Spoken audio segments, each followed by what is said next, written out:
Before we begin this video, I recommend that you visit google.com and search for dinardata.com. This website is a great resource for the latest updates on Dinar Guru news, all conveniently located on one page. For more information, I encourage you to visit the site. Their budget period would start October 1st, that's why the news has increased significantly as we're approaching October. First smartphone factory opens in Erbil. The government forms a higher committee to adapt Iraq banks to international financial requirements. What does that mean? It means the Iraqi Dinar is going to float internationally in international markets. But it's at a program rate? No, it's not. But it has sanctions on the country. No, it doesn't. Wells Fargo says it's on the OFAC list, that it's on the bad currency list. No, it's not, that going international requires a new exchange rate. Yes, it does. Uh-oh. Bank screens went blank today according to some reports. What could cause that to happen now, today, at this phase of the project? I'm being told when the rates return to the screens, it's cowabunga time, definition of cowabunga to express the light or satisfaction. Banks are expecting to be fully staffed on Friday. Wonder what's up. They don't plan on removing any zeros at the moment. Although my feeling is they will remove the 3 zeros and then change the exchange rate. What I'm hoping for is that they leave the zeros on and then change the exchange rate. Anything is possible, but unlikely. But so far we've got the first part we wanted. They are not removing the zeros.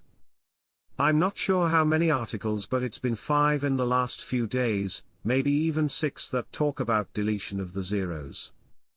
Article quote, prices involves eliminating a certain number of zeros from the nominal value of the currency. That's the exchange rate, don't make it any different. They're going to take 3 zeros off the nominal value of the currency. That's been beat to death, but it's cool that they're still talking about it.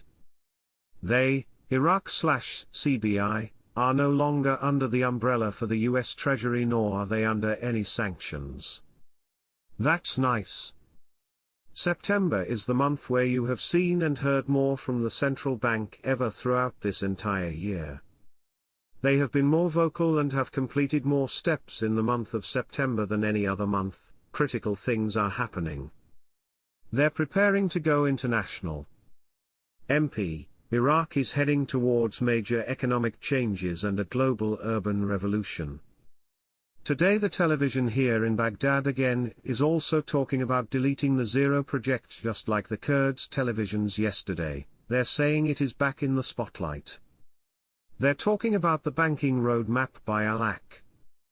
We have been told many times that the project to delete the zeros is not just a common project to redenominate, but for Iraq it is also a stepping stone as part of the process to the reinstatement.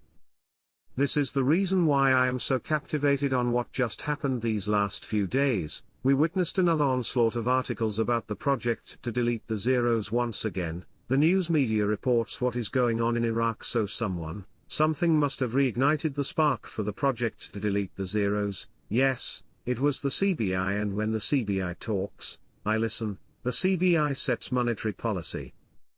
Question: can you talk about the rate changes bankers were seeing? Marks: most of what my bankers saw, they think is a little low. Could be a placeholder rate or a test rate or in-country rate, but they are once again starting to see rates that are close to what we expect. Some people believe, oh, it's all going to start on the 1st of October. That's not what we're getting. That's not what my sources are saying. They're saying we're going to get this before the end of the month, or by the end of the month. The British website Amwaj raised doubts about the ability of the current Prime Minister, Mohammed Shia al-Sudani, whose political future is increasingly being speculated about, to try again to win a second term as Prime Minister. According to the British report, which was translated by Shafaq news agency, Speculation about Sudan's political future reached its peak after a commemorative photo was taken with three prominent governors, who are estimated to be potential allies of al-Sudani, when he seeks a second term in 2025. The report indicated that some analysts believe that these maneuvers have caused the strengthening of existing divisions within the ruling coordination framework, which raises questions about whether al-Sudani's supporters are the ones who may sabotage his attempt to remain in office. The report pointed out that the photo that brought together al-Sudani with the governors of Basra, Karbala, and Wasit raised confused speculations about maneuvers by the Prime Minister to ensure his victory for a second term, pointing out reports that the photo reflects an alliance between politicians whose local popularity has recently increased, while there are reports that al-Sudani is trying to prepare an electoral list in preparation for the parliamentary elections expected next year. According to the report, al-Sudani's apparent rush to obtain support has exacerbated tensions within the coordination framework, which includes a group of Shiite forces supported by Iran.